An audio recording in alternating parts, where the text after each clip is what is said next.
Oh, do you guys hear that? That sounds like beeps. Beeps that sound like the game is starting. So let's hop into the game. Ladies and gentlemen, this is the other semifinals. First match coming down is going to be the winner was Beyond.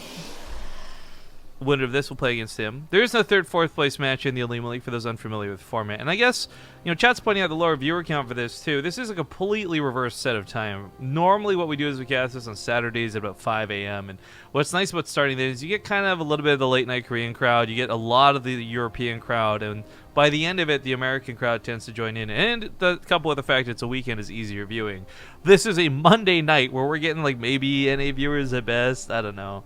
I would love to know where y'all are tuning in from. So I know it's like a cheesy caster thing to do, but let me know. Like, where are you guys from? If you got flags or just type your country in chat. Give some shout outs when we come back later. But spawning in the upper left, he has been tearing down the Koreans. He took out Ryung. He took out Keen. And now he fights Soulkey. Ladies and gentlemen, in the upper left side of King Sejong Station, it's PiLiPiLi.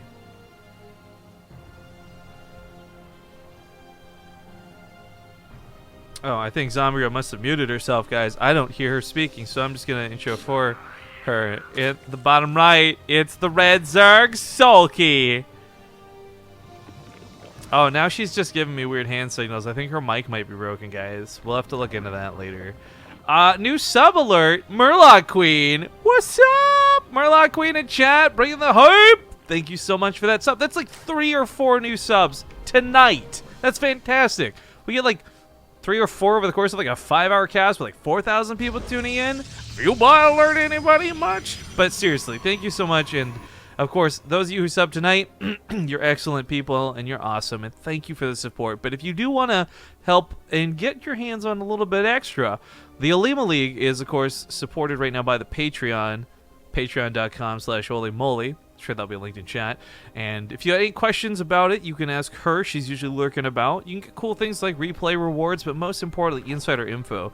We've been hinting and alluding at the OlimoLeague having something really cool and awesome coming up. And again, while I cannot tell you what that is, you will find out on Patreon as a supporter probably before most. And oh, guys, it's some cool shit. I can't even begin to tell you. The other thing to talk on really quick.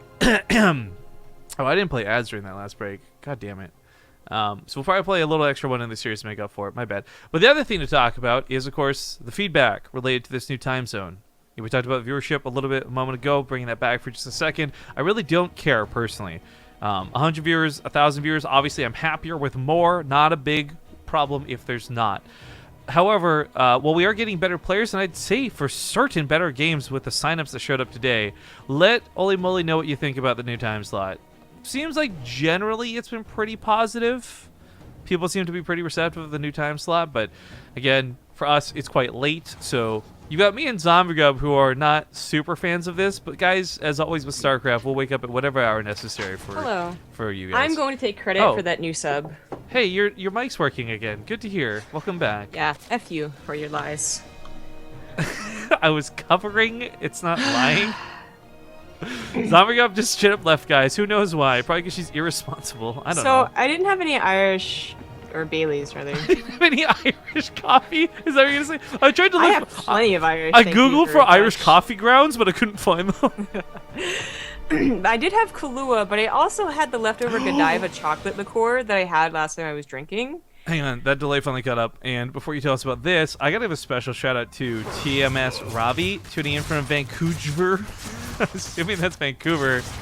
I love Vancouver, baby. I'm like an hour out. It's good to see some fellow British Columbians. There's so many Canadians and Americans. I'm actually surprised. I was expecting to see a lot more like Sweden and stuff. There's like Canada, Alabama, California, Portugal, Connecticut, Ohio, Eastern USA, Alberta. Yo, what's up, Alberta, right? Secretaries to kill, my man. But that's cool. I really thought there was going to be a lot of European things or even Korean things in chat. I would not expect so many like North Americans, straight up. So you guys rock. Yep. So, some things have happened in this game, I suppose. It was kind of a slow opener, but this is the first bit of action. Is he starts going for the Bailing Bus. Now, for Soulkey, what I find interesting, he did take that third, and I actually think he did in a way that PiLiPiLi, yeah, saw it. So, may have been a little bit psyched out by this, a little bit faked out. The problem is Phoenixes are really not the best thing to have for this. It's not, it is a full wall, excuse me. It's a deceptively full wall. The Banleys come in, and a lot of them get popped off. He takes down that gateway and floods right in. That force field misses, needs a second one. But this still gets a pretty easy hold out of PiLiPiLi. Yeah. Well, it's pretty important that he wasn't reaching for a third very quickly, otherwise he would have had units out of position. And, of course, it's also pretty important that, I don't know, he sees this coming and now knows that, well, there's going to be further attacks. He has to take this still very seriously. Those Phoenixes are doing more than harassing. They're also scouting. This is actually looking like a bad hold at all, and actually, Soulkey will GG before a second Bailing Bust. Yo, PiLiPiLi is a good player, but he is not the foreigner I expected to make it to the finals of an OlimoLeague like Neeb. But that's the track he's on right now. I don't know what up with Soulkey's choice to Bailing Bust. Why not just wait for Bailing mid-game, which has been doing pretty well? Alright, we've also dropped a couple of frames, so I'm going to turn down that bitrate a bit and see if that helps clear things up a bit. Quality will dip very, very barely slightly.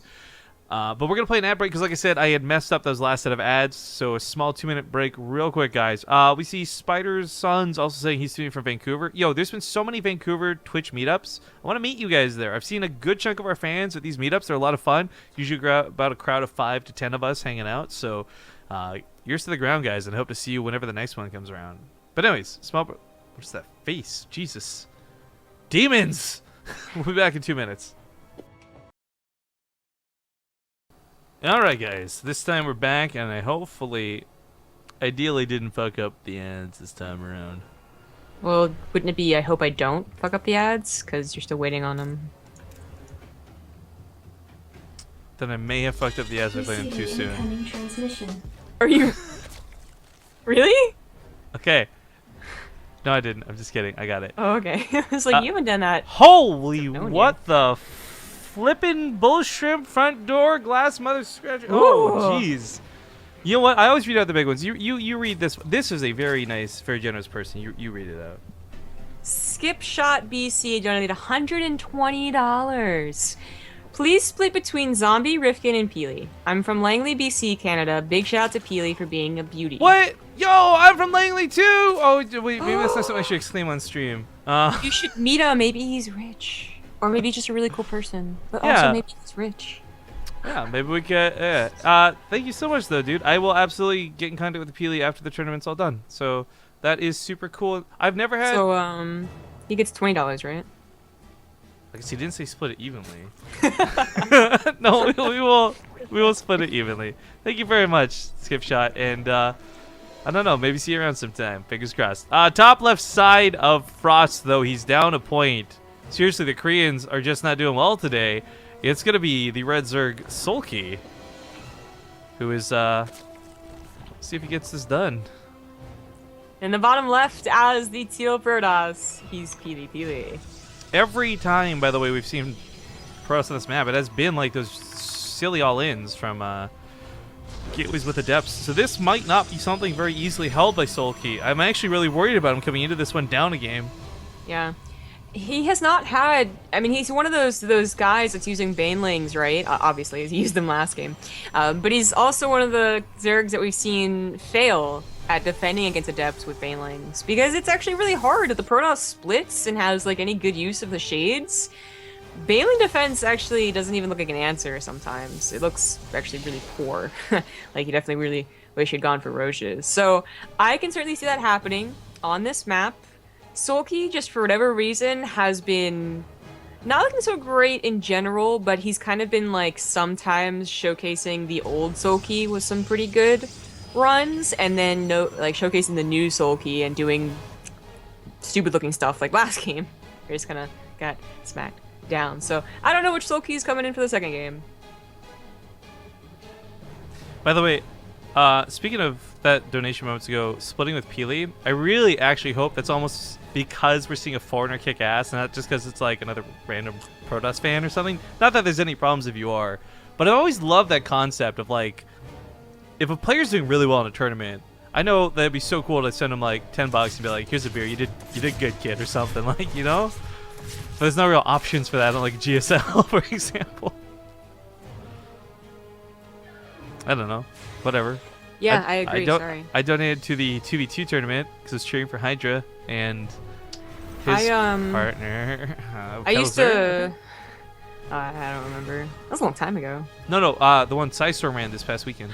Oh, right. Oh, that's cool. I used to donate to Korean personal streams, and then Korean stopped streaming. Yeah, Supernova was when I donated quite a bit too. It made me really sad. Yeah, I mean, I used to hang out in all of their, like, you know, the ones that even had like 10 viewers because no one really cared about watching, like Arthur, for instance. But I hung out. Chicken Arthur. Yeah. So these adepts are just a taste of what could come. I don't think this adept all-in is actually on the way, though. No, but I like that he does this in terms of, like, that might spook Soulkey. I mean, Soulkey's smart. He's scouting. He's got an overlord position, and he's a fantastic player. So I don't think he's going to misread this. But there's a chance that kind of spooks him into it because, again, how common it is, at least from the games we cast. Maybe it's not actually common on the ladder. But for the games we cast, it's a pretty frequent happenstance. Happenstance, yeah. Fancy word. Oh, Baneling Nest on the way, +1. Looks very similar for Soulkey. PiLiPiLi, I really wish he had tried the Adept all-in, to be honest. I mean, no bias in getting the cast over with, because I'm going to be up for like 5 more hours anyways. But just like, it really is so, like, it's so bizarre how bad Banelings can be against that. And I feel like some people still don't believe it because they've only seen maybe the 2 times, or like they haven't even seen anything because they like happen not to catch those casts we do for Banelings versus Adepts. But guys, they really look bad. I just want to prove it to everyone. Yeah, I think if there's one game I would really take as an example of that would be the TLO one. He was playing it so freaking well. He was dropping on top of it. Like, he should have, by all means, had the tools to deal with it, but it just failed marvelously. Yeah. It could still show itself with not an all-in, obviously. Like, PiLiPiLi could still go for a lot of Adepts. And they could still split and just show like how good they can be against Banelings, but it would have been dirty and potential quick 2-0 if he had gone for the all-in version. We have been seeing Neeb especially go for this 10 gateway, I think it's like no third gases, like type all-in off of 3 bases, but I actually not seen any other Protoss do it. That's very, very specific build. Maybe PiLiPiLi can show it too? Maybe? We have to wait actually a couple more minutes. Yeah, a little bit early for that question to be answered. I just want to point out though, Soulkey investing in the +1 weapons. This is pretty important for +1 melee specifically. This is pretty important for a couple different reasons, and one of them, of course, leads to what is eventually those Baneling drops, especially what we see on the side. Now, Hyun was doing a version of this, which I really enjoyed, which was actually only 3 Banelings and 2 Lings, and it was working really well versus Billowy. Yeah.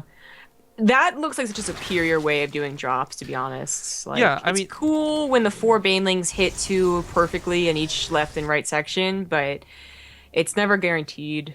And the Lings almost always guarantee those last hits and those probes. Yeah. Again, people were mentioning a small bit of lag, and yeah, it looks like we did drop a couple more frames. I'm not sure what's happening. There were some Twitch server problems earlier today, so I'm guessing it has something to do with that. But as we can see, if you had those 2 Lings, you could have really shut down that mineral line, but unfortunately, this is going to get shut down as well. Almost no kills for this drop, and that was a poor execution out of Soulkey. Now, again, go back to the melee upgrades for a moment. A lot of people don't know, +2 melee will allow the Banelings to one-shot probes, and that's when pure Baneling drops are probably the best. But we're kind of moving away from that direction and moving more into just Hydras and Lings. We're going to get Baneling speed, and we're probably still going to see some Banelings out of Soulkey. You're going to want them to break those lines of Adepts and Zealots, but for the most part, I don't think this is going to focus much on those drops anymore. Yeah. PiLiPiLi is adding on 2 more gateways. Like, I think this is that build I was talking about, just he didn't wait a bit longer, I suppose, to set all extra gateways down at the same time. Pretty nitpicky, though. But the point is, a lot of freaking Adepts, right? And eventually they're going to be up to 10 gateways. That's a lot of reinforcements. They don't do this best splitting. They wanted to get on top of the Hydras. Well, the Banelings got really good hits, though, because of that. Like, he predicted them getting on top of the Hydras. So it kind of works out for Soulkey a little bit. Not a great trade for him, though, but also not a great attack out of Pili. Yeah, actually, I don't want to be like, you know, obviously if Neeb was doing this, he would have already won. But it does kind of feel, especially with like those later 2 gateways, that there was a bit of a mistiming somewhere along the lines. Like, he got supply blocked for an extra second, or, you know, something happened somewhere. Maybe the Baneling drops actually threw him off just that little bit, because most of the time we do see this attack hitting when there's only Banelings and maybe the Hydras are on their way out, but not already ready to go. So this actually is looking quite defendable from Soulkey, especially as once again the Adepts are all grouped up. But more Adepts come in. Let's think about Adepts, 10 gateways, that's a lot of reinforcements. Look at the splits in PiLiPiLi though. Those transfer splits were sick. Hydra's trying to take a pretty good fight, and they do actually ultimately take a decent fight at the end of the day because PiLiPiLi's not reinforcing, but this is still a lot of Soulkey's army just going down in the middle of the map, unfortunately. Yeah. Yeah, Soulkey may be getting a little too eager after defending so well the first time, and, I mean, the second time too. But, I don't blame him, I mean... Yeah, now it's getting a little bit worrying. PiLiPiLi probably shouldn't be chasing this much, since he is... I mean, you do dedicate a lot to this push. That's the downside of it. You don't have a second Robo, you're not producing an Immortal army or even Disruptor army behind this. You're not getting very many upgrades or any upgrades at all. No Forge is down. So if these don't kill / do some serious damage, he's gonna have to hope the DTs do. Well, I'm pretty sure these will do some serious damage. They eat Banelings to the face like champions, and it doesn't even phase him. More Banelings gonna roll in. He's not even splitting. Oh, God. That goes a little bit poorly the second round for him. It looks like Soulkey will hold this attack. Yeah. It really is not the perfect showcase, I suppose, so damn it. PiLiPiLi, damn it. I did not realize there was a worker slaughter down here by these Hydras. That was actually really nice. So the workers at the third got completely wiped out. Probably explains a little bit of why he got distracted up here towards this third. Wasn't looking because he was trying to perhaps deal with that. DTs on this side should make sure Hydras don't get more damage done. But PiLiPiLi, funny enough, despite being so aggressive and getting a lot of damage done, he's actually the one who's really behind now. Not just in overall supply, but mostly in that worker count. Yeah, he's not looking so great whatsoever. I was like, did we miss a Baneling drop? It was just Hydra. I think there was a Baneling drop, or a Baneling roll-in, rather. We just simply rolled into the third. Maybe. I think the Hydra's just on top of the cliff, TBH. But whatever. Either way, it doesn't matter because we know what the numbers look like now, and well, 2 DTs chase the Hydras on the side of the mapping and maybe get revenge for their fallen probes. Soulkey pushes with the full might of his army, and there's detection with this one. This should just be a game-ending push. PiLiPiLi knows he's in absolute trouble, by the way. Like, a Dark Shrine, obviously desperate maneuver. Sentry's in the middle of them. What the fuck are you doing there? You know what happened? PiLiPiLi was doing fine until somebody donated for him. Somehow that mojo, that juju got to him. I'm wondering, do we tell him that somebody donated like 40 bucks his way, or do we make that the consolation of losing?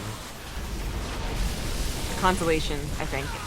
Actually, I just think it'd be rude to interrupt anyone during the series either way, but... Okay, so... Soulkey, I'm making jokes. PiLiPiLi's still holding on, but he is dead. This was a really good game for him, though, and I gotta say on Frost, I thought this would go to an Adept Duel, and it didn't really go the direction I expected it to. Either way, still almost had a game-winning fight push up on that north side, but getting caught off guard by the counterattack, eating a couple Banelings to the face too many. GG. GG. All right, Soulkey ties up the series, and once again, we got another ace matchup. We got a lot of Game 3s tonight, and that's actually a great thing. This will, of course, send us to Game 3, where the winner will be decided, and the winner will go on to fight against Bjorn. But a small commercial break before we go there, and we'll see you guys soon. Alright, guys, we're back, and we're just waiting on all players. So, ready up, but there we go. So, Dusk Towers. Zyra was going to describe a Roadhog comic to me, though. So yeah, so it was like, Roadhog can fix a lot of things. Bastion, hook. Like Flying Pharah, hook. Something else he counters with a hook, hook. And then he's like, but how does he deal with emotions? And it's like Junkrat being all sad, and he's like, I just feel down sometimes. And Roadhog like looks at his hook and then looks back up, and you see him hook Junkrat, and then he gives him a big hug. That's actually pretty adorable. That's not where I thought that was gonna go. That's pretty cute. Right? All right, so this is Game 3. Ace Match time. Ace Match to chat if you got it, because that's not an emote Twitch Nazi'd away from us. Yeah. I actually, I did send a request, because I think it was I'm guessing it was like an automated cleanup thing. Like they're trying to get rid of like single letters. Because I mentioned this earlier, and people thought it was a troll. We actually did lose the Ace P emote, which is kind of silly for the Partouf coin. And I think they just thought it was simply a silly letter, not that it was like an actual coin or something we physically gave out. So I sent the request in. I put a bunch of pictures of you all who tweeted us pictures of your coins. Hopefully that'll sway them to bring it back. I'm not gonna lie, I'm pretty upset and salty about it. So at any rate, saltiness aside, we continue on with this best of series. And the winner of this goes on to fight against Beyond. So both of them fighting for a chance to that finals in the bottom left. He's been the foreigner powerhouse today. Someone in chat saying, what have they been feeding him? I guess Ryung, Keen, and now Soulkey. It's going to be the red Protoss PiLiPiLi. And the top right as the blue Zerg, he's Soulkey. I think it's especially funny to say that because PiLiPiLi is, and I mean this in no negative way, just objectively describing him, like kind of a scrawny dude. So it's kind of like when you say, "Oh, what are they feeding him?" That's like what you're talking about some dude who's like crazy jacked up, right? Like, yeah, not little twiggy PiLiPiLi. But again, no disrespecting to him with that. That's just a description of his stature. Sure. I tell you what, though, if it takes looking like PiLiPiLi to beat players like Ryung, Keen, and possibly here Soulkey, screw it. I'll go for the skinny guy every single time. Like you want to be that way, or like you want to date him? Well, I'm not saying it's neither. Okay. I just want to put on the record I don't want to date PiLiPiLi, guys. Oh, okay. Well, yeah, you probably should. You know, otherwise people would just be like shipping you left and right. That's what they do. They all do. You can't talk to anyone without being shipped with them. Some people will go down with that ship. Yeah, did you know, and I know I've heard this. I don't know if you've heard this. This is something that's kind of hard to believe, too. All right. Yeah. People actually sometimes think we are dating. What? I know, it's crazy. I couldn't believe when I first heard it, but I was like, you know what? You know, it is a guy and a girl. Yeah, that's so weird. They must be Christian to each other. Oh, okay. Interesting. Adam and Eve. Not Adam and Steve. What's the Eve alternative for that? Eve and... It's not Adam and Eve and Stevens.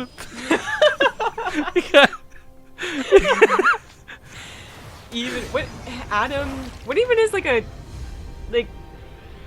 feminine like real talk? word to Christy Carlson Romano as Ren and Even Stevens was totally a crush growing up, and I didn't even realize she had a lazy eye, man. Like I just looked right past it. Why'd you bring that up?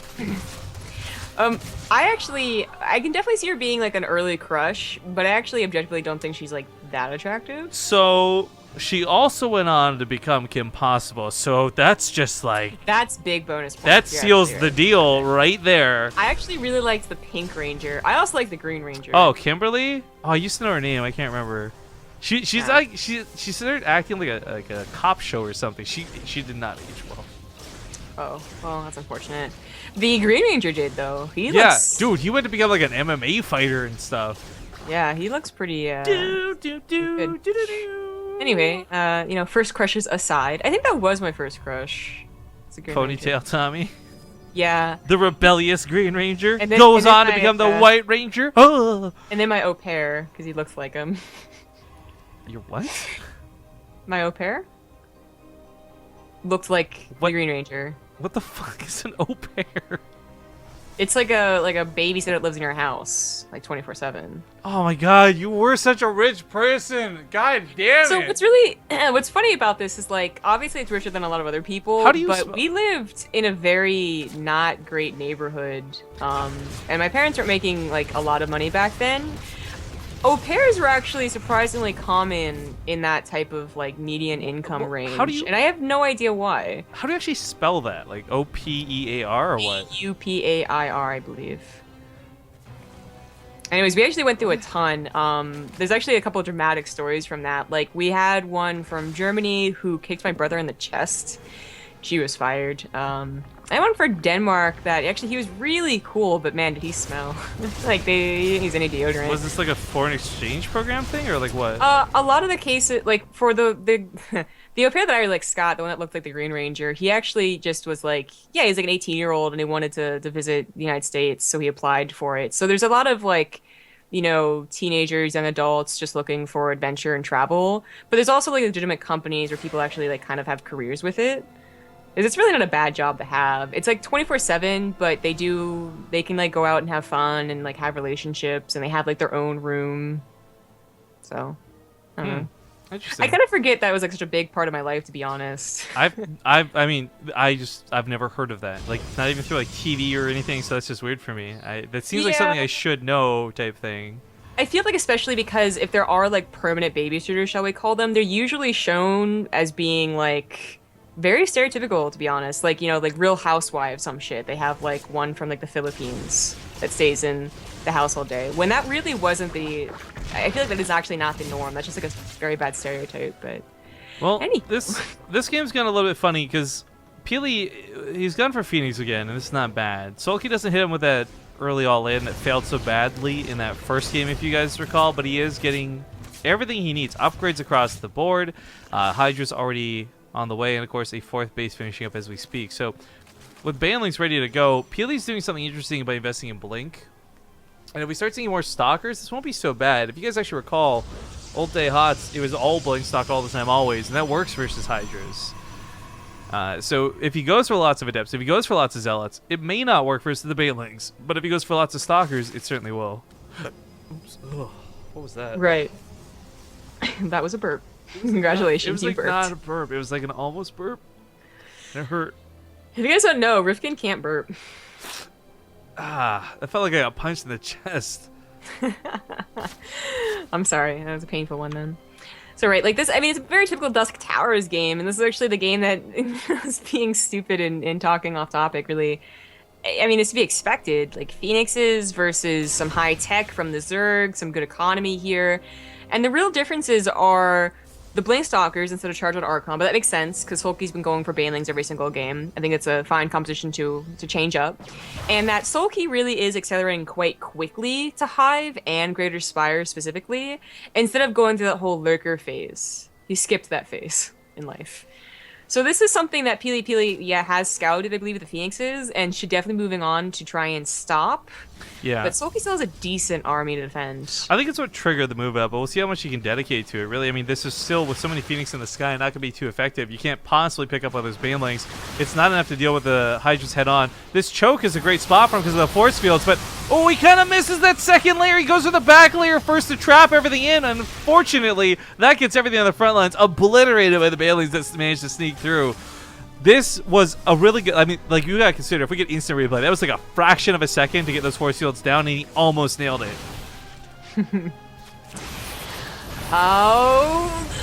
Once again, pretty close it's not there. bad. I mean, again, like, the Stalkers aren't going to take that much from the Banelings, and that's kind of the key aspect of this. Hydras won't trade out too well versus them if they got upgrades, but Hydras don't really have upgrades. It's gone into that melee for these links for the Banelings.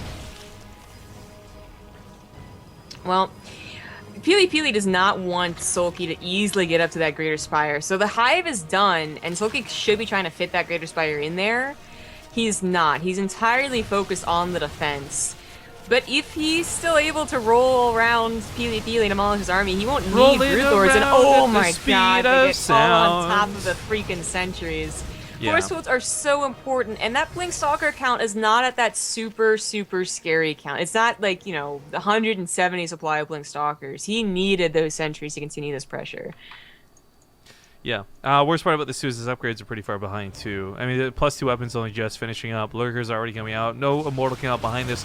I really love watching PiLiPiLi play tonight. He's earned a lot of respect in the players he was able to take down, and even taking this game 3 versus Soulkey, it was still pretty nice, but this is not looking good for him. It is not. I guess that poor donation, man. It's like the opposite of that one guy who was donating and encouraging that one player to win. I forget who it was. Oh, yeah, well, the donator was, that guy, but I forget who he was cheering for. I can't remember. But yeah, he would keep on donating, and the guy almost got to the end of the finals, and then unfortunately fell off with the last donation. But yeah, opposite effect happening here for PiLiPiLi, and now he has quite a lot to catch up on, because remember, not only is he trying to get past the basic tech here, which is only Blink Stalkers, getting Resident Glaives pretty late and all that, he's also gonna have to deal with someone who can go into, again, a Greater Spire very easily now. So I don't know if he really can. If Soulkey decides not to push in right now and said techs, I don't think PiLiPiLi can catch up to that. This is an overwhelming amount of Zerg to look at. The supply count for PiLiPiLi is nice, but that's where those banlings come in. That's where those lurkers come in. All these units are meant to counter everything PiLiPiLi has. He gets caught. The lings are just going to surround. Oh my god, it's like watching Game of Thrones last night. Spoiler alert. This attack does not go well, and it looks like PiLiPiLi is just getting crushed on the home defense. His attempt to go towards disruptors I actually really like, but as we can see, Soulkey even had that in mind. He was going for a greater spire at the end of that game. GG gets called, and we're going to have a Soulkey versus Beyond Grand Finals. Woo! Oh my god, this is so, like, beginning 2016. This is so January. Yeah, I love this. This is Beyond? Oh my goodness. So this is going to be a best of 5 for those unfamiliar. Again, $100 for first place, 50 for second, so not too bad for either at this point. But, well, I think in every other TvZ matchup, I favor the Zerg without even hesitating. The bloody goodness that is Beyond always wins out for me. Yeah, I really don't think Soulkey has a chance, actually. We'll see. We will see. A small break, though, before we hit that game, and we'll see you guys in a few minutes. Thank you so much for tuning in. We'll be back in 2 minutes.